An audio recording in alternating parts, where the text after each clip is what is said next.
बिहार में चुनाव की तारीखों का ऐलान हो चुका है और इसके साथ ही सत्ता का संग्राम भी वहां शुरू हो चुका है। और यदि चुनावी दंगल की बात करें तो बिहार के चुनावी दंगल में अब तक दो बड़े गठबंधन दिखाई दे रहे थे जिनमें की टक्कर देखी जा रही थी। एक तरफ सत्तासीन एनडीए गठबंधन था और दूसरी तरफ महागठबंधन। हालांकि चुनाव की तारीखों के ऐलान के साथ ही एनडीए की तरफ से गठबंधन के घटक दल कितनी सीटों पर लड़ेंगे यह ऐलान कर दिया गया था, लेकिन महागठबंधन में अभी भी मंथन हो रहा है कि किस घटक दल को क्या जिम्मेवारी दी जाए या चुनाव में जो घटक दल हैं उनकी भूमिका क्या रहेगी, यह महागठबंधन में अभी तक साफ नहीं हुआ है। और जैसा कि अब तक देखा जा रहा था कि मुकाबला इन दो अलायंस के बीच ही होगा, लेकिन अब एक तीसरे गठबंधन का भी ऐलान हो चुका है जिसे थर्ड फ्रंट कहा जा रहा है और इस थर्ड फ्रंट को नाम दिया गया है जीडीए। अब एनडीए और महागठबंधन के बीच ये थर्ड फ्रंट किस तरह से चुनौती बनकर सामने आएगा, आज हम विश्लेषण में इसी पर चर्चा करेंगे। नमस्कार, मैं हूं नगेंद्र भाटी। बिहार के चुनावी संग्राम में अभी तक दो बड़े अलायंस दिखाई दे रहे थे जिनमें माना जा रहा था कि चुनाव में टक्कर होनी है। एक तरफ सत्तारूढ़ गठबंधन एनडीए और दूसरी तरफ विपक्षी महागठबंधन। और महागठबंधन की तरफ से यह पूरी कोशिश की जा रही है कि इस बार एनडीए को सत्ता से बाहर का रास्ता दिखाया जाए। अब यह अलग बात है कि चुनाव की घोषणा होने के बाद भी, तारीखों का ऐलान होने के बाद भी महागठबंधन की तरफ से अभी मंथन ही चल रहा है कि जो घटक दल हैं कौन कितनी सीटों पर चुनाव लड़ेगा और कहां से लड़ेगा। और एनडीए की तरफ से तो दावा किया जा रहा है कि महागठबंधन में सीटों के बंटवारे को लेकर सिर्फ फुटबॉल हो रहा है। हालांकि दूसरी तरफ यदि महागठबंधन के दलों की तरफ से बात की जाए तो वो कह रहे हैं कि भले ही एनडीए की तरफ से यह कहा जा रहा हो कि सीटों का बंटवारा हो चुका है, लेकिन असंतोष तो वहां भी देखा जा रहा है। और जिस तरह से बीजेपी और जेडीयू दोनों बराबर सीटों पर लड़ रहे हैं, विपक्ष की तरफ से सवाल उठाया जा रहा है कि जो जेडीयू अब तक बिहार में बड़े भाई की भूमिका में होता था उसे बीजेपी बराबर में ले आई है। और दावा तो यह भी किया जा रहा है कि चुनाव के बाद बीजेपी अपने घटक दलों को खत्म कर देगी। खैर, एनडीए और महागठबंधन के बीच की जो लड़ाई है उस पर हम जिक्र करते रहते हैं, तो आज इन दोनों के बीच में क्या चल रहा है उसे एक तरफ रखते हैं और आज हम बात करते हैं बिहार में बनने वाले थर्ड फ्रंट की, जिसमें कि ओवैसी, चंद्रशेखर आजाद और स्वामी प्रसाद मौर्य खुले तौर पर एक मंच पर आ गए हैं। एआईएमआईएम के नेता हैं वारिस पठान, उनकी तरफ से थर्ड फ्रंट को लेकर क्या कुछ कहा जा रहा है, क्या इसका भविष्य होगा, कौन कौन से दल इसमें आगे भी एक साथ आ सकते हैं, इस पर वो बता रहे हैं। एक बार उनको भी सुनिए। अब आपने देखा कितने टाइम से हम बोलते जा रहे हैं, ये जो तथाकथित सेक्युलर पार्टियां हैं कि आइए साथ में मिलकर लड़ेंगे ताकि सेक्युलर वोटों का विभाजन ना हो। हम चाहते थे बीजेपी को हराना, एनडीए की सरकार वापस नहीं बने, ये हमारी मंशा थी। हमने इनको बार बार चिट्ठी लिखी, इतना ही नहीं, हमारे बिहार पार्टी अध्यक्ष लोग अख्तर ईमान साहब सब गए तेजस्वी के घर के बाहर, बैंड बाजा बिगुल लेके गए कि तेजस्वी लालू अपने कानों को खोल वरना खुल जाएगा तेरा एमवाई समीकरण का झूठा पोल। यहां तक बोला। हमने क्या कहा तेजस्वी को, हमको 6 सीट दे दो। हम 5 तो हमारे एमएलए थे ही, 6 पे गठबंधन कर लेते, तो भी वो नहीं माने। तो हमने कहा हम तो लड़ेंगे, मजबूती के साथ लड़ेंगे, क्योंकि हिस्सेदारी की लड़ाई है, इंसाफ की लड़ाई है, विकास की लड़ाई है, गरीबों की, पिछड़े वर्गों की जो इतने बरसों से आवाज दबी है उसकी हक की लड़ाई है।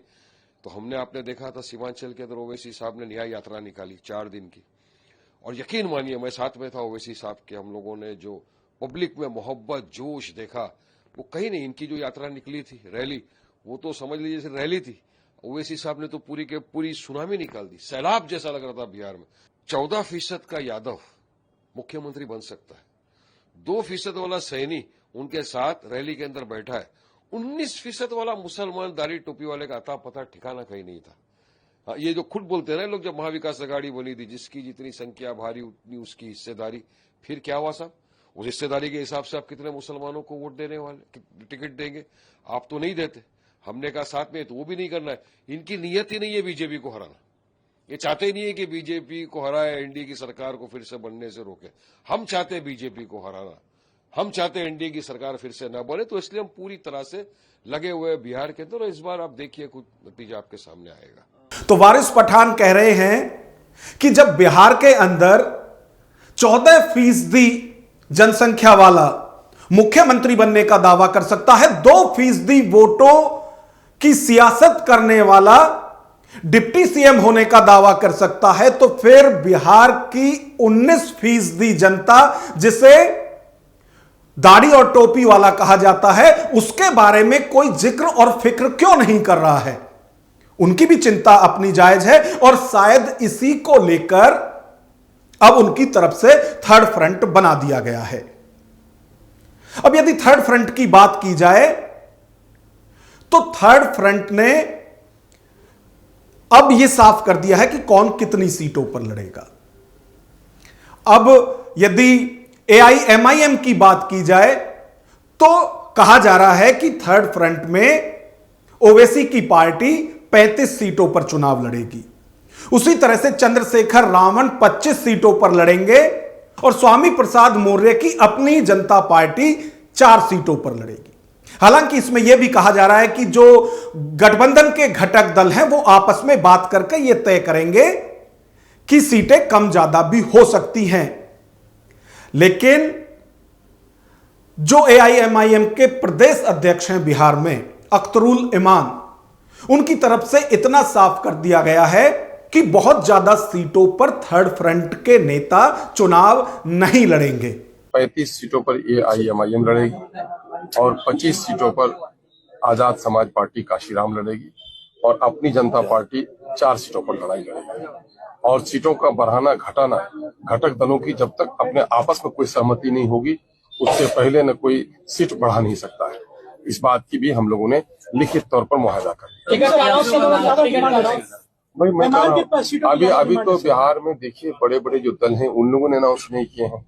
बड़ों के यहाँ नहीं पकी है बिरयानी, तो गरीबियों के यहाँ क्यों तलाश कर रहे हो बिरयानी? लेकिन ऐसा देखा जाए तो आपके प्रदेश कार्यालय में जितना तरह से लोग भीड़ है, एमआईएम की सीटों की ज्यादा डिमांड लग रही है, क्या कहेंगे? हाँ, यकीनन है कि डिमांड ज्यादा लग रही है। हमारे जो नेशनल प्रेसिडेंट की हिदायत है कि हम लिमिट सीटों पर लड़ें और जहां हमने पहले से काम किया है वहां पर हम लड़ें।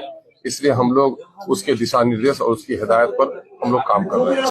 थर्ड फ्रंट में आजाद समाज पार्टी की तरफ से अपनी जो दावेदारी है वो 25 सीटों के लिए की गई है और अब आजाद समाज पार्टी की तरफ से कहा जा रहा है कि बिहार में 2 तरफा लड़ाई है। एक तरफ जुल्म करने वाले लोग हैं और दूसरी तरफ जुल्म पर खामोश रहने वाले हैं। अब जो थर्ड फ्रंट है वो बिहार की आवाज बनकर सामने आएगा। ये ऐलान करते हुए बड़ी खुशी हो रही है कि मजलूमों की सबसे बड़ी 3 आवाज जो भाई चंद्रशेखर आजाद जी, जो पूरे भारत में मजलूमों की आवाज बने, हर तबके की आवाज उन्होंने सड़क से लेकर पार्लियामेंट तक उठाई। बैरिस्टर साहब जो एक बड़ी आवाज है, मुखर आवाज है, और मौर्य जी, इन तीनों का साथ आना बिहार में ये इशारा करता है कि जो लोग फासीवादी ताकत है, जो मनुवाद को बढ़ाना चाहते हैं, जो दलित पिछड़े और मुसलमानों पर जुल्म कर रहे हैं, उन लोगों के लिए ये इत्तेहाद एक बड़ा इत्तेहाद होगा। और मैं उम्मीद करता हूं कि ये अलायंस लंबा चलेगा और हम साथ चलेंगे। 2 तरफ है, एक तरफ वो लोग हैं जो जुल्म कर रहे हैं, लगातार मुसलमानों की भी के साथ हत्याएं हो रही हैं, दलितों की भी हो रही हैं। ऐसे में मजलूमों का साथ आना बिहार के लिए के भविष्य के लिए बहुत अच्छा है। 2 ताकतें हैं जो जुल्म करवा रही हैं और जो खामोश बैठी हैं, उन दोनों के लिए ये एक चुनौती, ये गठबंधन बनेगा। दूसरी बात, हम साथ चलेंगे, सीटों सीमित लड़ेंगे कि ताकि कल ये कोई ना कह सके कि भाजपा को हराने में हमने ताकत कम कर दी। उनके लिए इतनी ज्यादा सीटें छोड़ दी गई है कि वो सरकार बना सकते हैं। हम फिर भी विपक्ष में बैठने के लिए तैयार हैं और भाजपा को रोकने के लिए भी तैयार है। थर्ड फ्रंट में तीसरा जो घटक दल है वो है अपनी जनता पार्टी। अब अपनी जनता पार्टी के जो राष्ट्रीय उपाध्यक्ष हैं उनकी तरफ से कहा जा रहा है कि बिहार में जिस तरह से दलित और मुसलमानों के साथ अत्याचार हो रहा है, थर्ड फ्रंट उसकी आवाज उठाएगा। AIMIM पार्टी के साथ जो हमारा आज गठबंधन हुआ है, हम लोग पूरी ताकत के साथ जो सीटें हमारे हिस्से में आई है उस पर मेहनत करेंगे और MIM पार्टी की जितनी भी सीटें होंगी या घटक दल की जो भी सीटें होंगी उस पर हम लोग अपनी पूरी ताकत लगाएंगे। और जो एक कम्बिनेशन है SC ST OBC माइनॉरिटी का, उस कम्बिनेशन पे भी हम जोर डाल रहे हैं और उस पर भी काम कर रहे हैं, क्योंकि हमारी आइडियोलॉजी बेस्ड पार्टी है तो हम लोग आइडियोलॉजी को प्राथमिकता देते हैं और उसमें काम सबके लिए करते हैं। ये भी साथ में है कि उसमें हम लोग जात धर्म किसी का नहीं देखते, लेकिन अपनी आइडियोलॉजी के साथ समझौता भी नहीं करते हैं। ये हमारा एक तरह का मतलब हमारा ये मानना है और हम लोग इस पर काम कर रहे हैं। और आने वाले दिनों में बैरिस्टर साहब जनाब असदुद्दीन ओवैसी साहब के साथ माननीय स्वामी प्रसाद मौर्य जी अगली जो प्रेस होगी वो साथ बैठने जा रहे हैं और दीगर जो भी घटक दल हमारे होंगे और साथ में बिहार में जो भी घटक दल के हमारे लोग होंगे, जो भी सीटें होंगी हमारी, उन सब पर माननीय मौर्य साहब, ओवैसी साहब और घटक दल के लोग अपनी पूरी ताकत लगा के चाहेंगे कि बिहार में कुछ माहौल बदले और दलितों, पिछड़ों, कमज़ोरों, शोषितों की जो आवाज़ है उसको हम लोग बना के रखें और उनको इंसाफ कहीं ना कहीं दिला सकें। जो बहुत बेइंसाफ़ी का माहौल है, खासतौर से उत्तर भारत में, जिसमें उत्तर प्रदेश और बिहार आता है। फिलहाल तो बिहार में इलेक्शन है तो यहाँ पर ऐसा माहौल है कि हर रोज़ किसी दलित की हत्या हो रही है, कहीं पर रेप मर्डर हो रहा है, कहीं पर जुल्म ज़्यादती हो रही है। तो हम लोग उस पर आवाज़ उठाने वाले हैं, उठाते रहते हैं। अच्छा, जितने भी ये थर्ड फ्रंट के नेता हैं ज्यादातर किसी ना किसी रूप से बाकी के जो बड़े गठबंधन हैं उनके सताए हुए हैं। अब यदि AIMIM की बात करें तो उनकी तरफ से कई बार लेटर लिखा गया कि भाई हमें भी महागठबंधन में ले लो। 2020 में 5 सीटों पर चुनाव जीता था, इस बार 6 सीट दे दो, लेकिन किसी भी तरह से महागठबंधन में ले लो। इसके लिए पार्टी के जो प्रदेश अध्यक्ष हैं अख्तरुल इमान, वो RJD के बाहर ढोल नगाड़े लेकर भी गए थे कि किसी तरह से गठबंधन में ले लो, लेकिन ओवैसी की पार्टी को एंट्री नहीं दी गई महागठबंधन में। तो ओवैसी जो हैं वो महागठबंधन के सताए हुए यहां दिख रहे हैं। उसी तरह से यदि स्वामी प्रसाद मौर्य की बात करें तो जो महागठबंधन के दल हैं, बिहार से अलग यदि बात करें तो समाजवादी पार्टी हो या जो दूसरे दल हैं उनकी बात करें तो स्वामी प्रसाद मौर्य बीजेपी और समाजवादी पार्टी से होकर यहां तक पहुंचे हैं। अब तो उन्होंने अपनी पार्टी भी बना ली है और वो भी अब थर्ड फ्रंट के जरिए अपनी आगे की सियासत देख रहे हैं। RLJP के राष्ट्रीय महासचिव हैं प्रमोद कुमार सिंह। उनकी तरफ से जो कहा जा रहा है बिहार चुनाव को लेकर और उसमें उनकी किस तरह की भूमिका रहेगी उसको लेकर, तो उनका जो बयान है उसमें कंफ्यूजन देखा जा रहा है। एक तरफ वो कहते हैं कि वो थर्ड फ्रंट का हिस्सा हैं और दूसरी तरफ वो कहते हैं कि महागठबंधन में अभी क्योंकि साफ नहीं हुआ है कि वो उधर रहेंगे या इधर, तो वो दोनों तरफ देख रहे हैं। अब एक बार उनका बयान भी आप सुन लीजिए।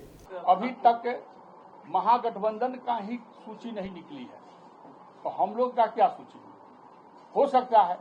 अगर ऐसी बात आएगी, अगर हमसे गठबंधन में हम लोग तो हैं न, हम लोग गठबंधन से बाहर हुए भी नहीं है।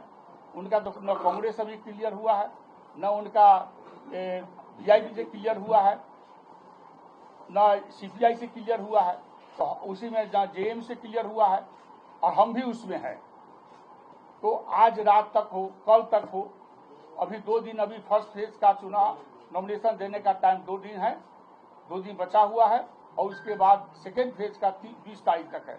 इसलिए हो सकता है कि गठबंधन हो भी जाए और नहीं भी हो। बिहार चुनाव में मुकाबले में अब तक NDA और महागठबंधन को माना जा रहा था, लेकिन अब थर्ड फ्रंट के जरिए कुछ सियासी दलों की एंट्री हुई है और माना जा रहा है कि यह थर्ड फ्रंट दोनों के लिए चुनौती बनकर सामने आएगा।